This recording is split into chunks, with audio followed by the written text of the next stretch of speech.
एक समय में एक काम करो और ऐसा करते समय अपनी पूरी आत्मा उसमें डाल दो और बाकी सब कुछ भूल जाओ। जब तक जीना तब तक सीखना, अनुभव ही जगत में सर्वश्रेष्ठ शिक्षक हैं। जब तक आप खुद पर विश्वास नहीं करते तब तक आप भगवान पर विश्वास नहीं कर सकते। जो अग्नि हमें गर्मी देती है, हमें नष्ट भी कर सकती है। यह अग्नि का दोष नहीं है। चिंतन करो, चिंता नहीं, नए विचारों को जन्म दो। हम वो हैं जो हमें हमारी सोच ने बनाया है, इसलिए इस बात का ध्यान रखिए कि आप क्या सोचते हैं। शब्द गौण हैं, विचार रहते हैं, वे दूर तक यात्रा करते हैं। जैसा तुम सोचते हो वैसे ही बन जाओगे। खुद को निर्बल मानोगे तो निर्बल, और सबल मानोगे तो सबल ही बन जाओगे। कुछ मत पूछो, बदले में कुछ मत मांगो। जो देना है वो दो, वो तुम तक वापस आएगा, पर उसके बारे में अभी मत सोचो। जो कुछ भी तुमको कमजोर बनाता है, शारीरिक, बौद्धिक या मानसिक, उसे जहर की तरह त्याग दो। तुम फुटबॉल के जरिए स्वर्ग के ज्यादा निकट होगे बजाय गीता का अध्ययन करने के। वेदांत कोई पाप नहीं जानता, वो केवल त्रुटि जानता है। और वेदांत कहता है कि सबसे बड़ी त्रुटि यह कहना है कि तुम कमजोर हो, तुम पापी हो, एक तुच्छ प्राणी हो, और तुम्हारे पास कोई शक्ति नहीं है, और तुम ये वो नहीं कर सकते। किसी की निंदा ना करें। अगर आप मदद के लिए हाथ बढ़ा सकते हैं तो जरूर बढ़ाएं।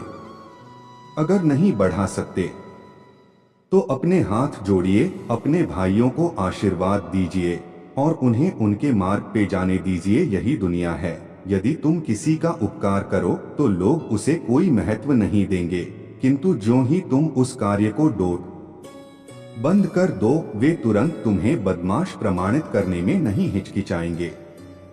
मेरे जैसे भावुक व्यक्ति अपने सगे स्नेहियों द्वारा ठगे जाते हैं। सच्ची सफलता और आनंद का सबसे बड़ा रहस्य यह है, वह पुरुष या स्त्री जो बदले में कुछ नहीं मांगता, पूर्ण रूप से निस्वार्थ व्यक्ति सबसे सफल हैं। एक विचार लो, उस विचार को अपना जीवन बना लो, उसके बारे में सोचो, उसके सपने देखो, उस विचार को जियो। अपने मस्तिष्क, मांसपेशियों, नसों, शरीर के हर हिस्से को उस विचार में डूब जाने दो और बाकी सभी विचार को किनारे रख दो। यही सफल होने का तरीका है। क्या तुम नहीं अनुभव करते कि दूसरों के ऊपर निर्भर रहना बुद्धिमानी नहीं है? बुद्धिमान व्यक्ति को अपने ही पैरों पर दृढ़ता पूर्वक खड़ा होकर कार्य करना चाहिए। धीरे धीरे सब कुछ ठीक हो जाएगा। जब लोग तुम्हें गाली दें तो तुम उन्हें आशीर्वाद दो। सोचो, तुम्हारे झूठे दंभ को बाहर निकालकर वो तुम्हारी कितनी मदद कर रहे हैं। हम जो बोते हैं वो काटते हैं। हम स्वयं अपने भाग्य के निर्माता हैं। जो सत्य है उसे साहसपूर्वक निर्भीक होकर लोगों से कहो। उससे किसी को कष्ट होता है या नहीं, इस और ध्यान मत दो। दुर्बलता को कभी प्रश्रय मत दो। सत्य की ज्योति बुद्धिमान मनुष्यों के लिए यदि अत्यधिक मात्रा में प्रखर प्रतीत होती है और उन्हें बहा ले जाती है तो ले जाने दो। वे जितना शीघ्र बह जाएं, उतना अच्छा ही है। यदि स्वयं में विश्वास करना और अधिक विस्तार से पढ़ाया और अभ्यास कराया गया होता तो मुझे यकीन है कि बुराइयों और दुख का एक बहुत बड़ा हिस्सा गायब हो गया होता। कितनी बार ऐसा होता है कि हम असुविधाओं के चेहरे पर हार मान लेते हैं और अपने लक्ष्य को छोड़ देते हैं, लेकिन स्वामी विवेकानंद मानवता की महानता में विश्वास करते थे। उनका मानना था कि मनुष्य किसी भी बाधा को दूर करने की क्षमता रखता है यदि वह पर्याप्त रूप से लगातार अपने प्रयासों पर कार्यरत हो। यह स्वामी विवेकानंद का एक और स्वर्णिम उपदेश है, क्योंकि उनका मानना है कि आप लगातार कुछ करने के लिए काम कर रहे हैं जिससे आपको सफलता मिलती है। इसलिए यदि आप बार बार असफल होते हैं तो इससे कोई फर्क नहीं पड़ता, क्योंकि यदि आप प्रयास करते रहेंगे तो आप एक दिन या दूसरे दिन अपने लक्ष्य तक पहुंच ही जाएंगे। यदि परिस्थितियों पर आपकी मजबूत पकड़ है तो जहर उगलने वाला भी आपका कुछ नहीं बिगाड़ सकता। हर काम को 3 अवस्थाओं से गुजरना होता है: उपहास, विरोध और स्वीकृति। अनेक देशों में भ्रमण करने के पश्चात मैं इस निष्कर्ष पर पहुंचा हूं कि संगठन के बिना संसार में कोई भी महान एवं स्थायी कार्य नहीं किया जा सकता। शिक्षा क्या है? क्या वह पुस्तक विद्या है? नहीं। क्या वह नाना प्रकार का ज्ञान है? नहीं, यह भी नहीं। जिस संयम के द्वारा इच्छा शक्ति का प्रवाह और विकास वश में लाया जाता है और वह फलदायक होता है, वह शिक्षा कहलाती है। हम वो हैं जो हमें हमारी सोच ने बनाया है। इसलिए इस बात का ध्यान रखिए कि आप क्या सोचते हैं।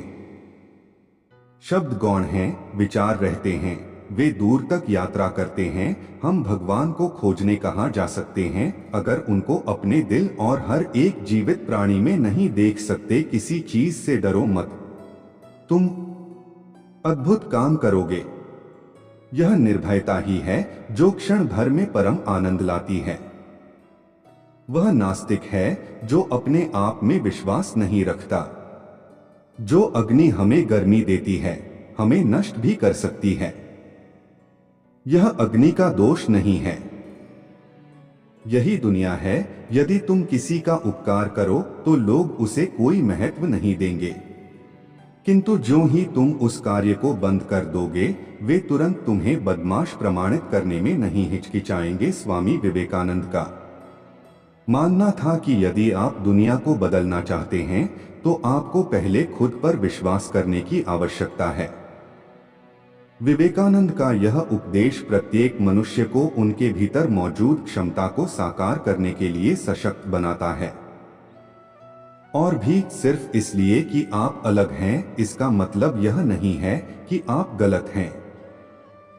इसलिए आपको अपने आप पर विश्वास करने की आवश्यकता है और उस रास्ते पर चलते रहना चाहिए जो आप सोचते हैं कि आपके लिए दूसरों की राय और अपनी मान्यताओं को जाने दिए बिना सही है। हमें ऐसी शिक्षा चाहिए जिससे चरित्र का निर्माण हो, मन की शक्ति बढ़े, बुद्धि का विकास हो और मनुष्य अपने पैर पर खड़ा हो सके। तुम्हें कोई पढ़ा नहीं सकता, कोई आध्यात्मिक नहीं बना सकता।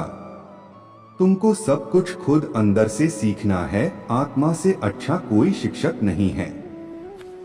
आपकी अपनी आत्मा के अलावा कोई दूसरा आध्यात्मिक गुरु नहीं है। शिक्षा का अर्थ है उस पूर्णता को व्यक्त करना जो सब मनुष्यों में पहले से विद्यमान है। प्रेम विस्तार है, स्वार्थ संकुचन है। इसलिए प्रेम जीवन का सिद्धांत है। वह जो प्रेम करता है जीता है, वह जो स्वार्थी है मर रहा है।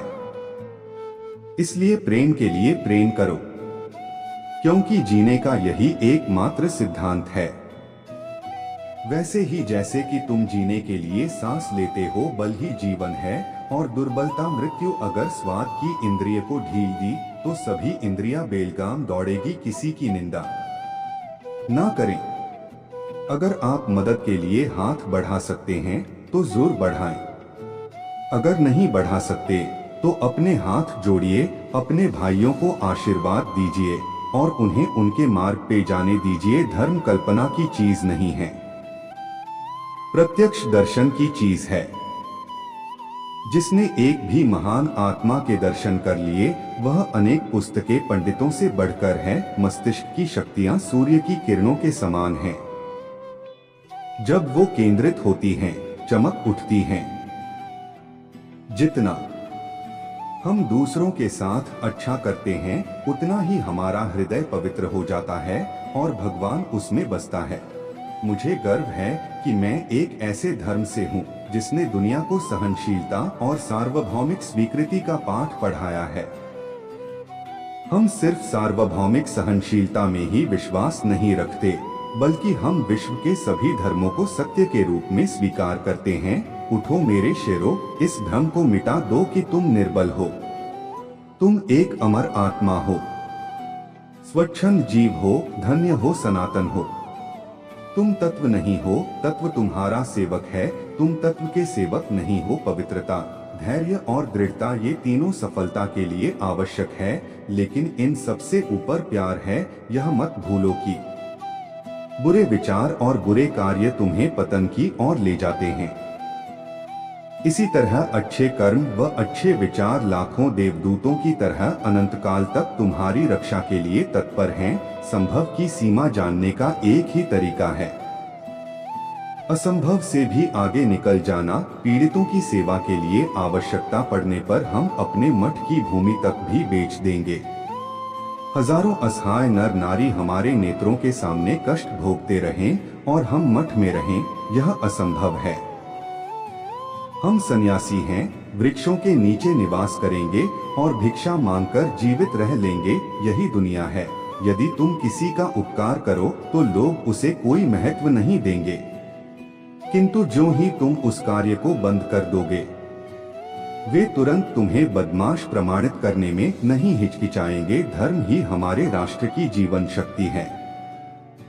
यह शक्ति जब तक सुरक्षित है, तब तक विश्व की कोई भी शक्ति हमारे राष्ट्र को नष्ट नहीं कर सकती। यह देश धर्म, दर्शन और प्रेम की जन्मभूमि है। ये सब चीजें अभी भी भारत में विद्यमान हैं। मुझे इस दुनिया की जो जानकारी है, उसके बल पर दृढ़ता पूर्वक कह सकता हूँ कि इन बातों में भारत अन्य देशों की अपेक्षा अब भी श्रेष्ठ है। अनुभव ही आपका सर्वोत्तम शिक्षक है। जब तक जीवन है सीखते रहो। भय और अपूर्ण वासना ही समस्त दुखों का मूल है। धर्म कल्पना की चीज नहीं है, प्रत्यक्ष दर्शन की चीज है। जिसने एक भी महान आत्मा के दर्शन कर लिए, वह अनेक पुस्तकी पंडितों से बढ़कर है। इच्छा का समुद्र हमेशा अतृप्त रहता है। उसकी मांगे ज्यों-ज्यों पूरी की जाती है, त्यों-त्यों और गर्जन करता है। सच को कहने के हजारों तरीके हो सकते हैं, और फिर भी सच तो वही रहता है। दुनिया एक महान व्यायामशाला है, जहां हम खुद को मजबूत बनाने के लिए आते हैं। मनुष्य जितना अपने अंदर से करुणा, दयालुता और प्रेम से भरा होगा, वह संसार को भी उसी तरह पाएगा। अगर धन दूसरों की भलाई करने में मदद करे तो इसका कुछ मूल्य है, अन्यथा ये सिर्फ बुराई का एक ढेर है, और इससे जितना जल्दी छुटकारा मिल जाए उतना बेहतर है। उठो, जागो, और जब तक लक्ष्य की प्राप्ति ना हो जाए तब तक मत रुको। ज्ञान का प्रकाश सभी अंधेरों को खत्म कर देता है। जब तक आप खुद पर विश्वास नहीं करते, तब तक आप ईश्वर पर विश्वास नहीं कर सकते। अभय हो, अपने अस्तित्व के कारक तत्व को समझो, उस पर विश्वास करो। भारत की चेतना उनकी संस्कृति है। अभय होकर इस संस्कृति का प्रचार करो। यदि संसार में कहीं कोई पाप है तो वह है दुर्बलता।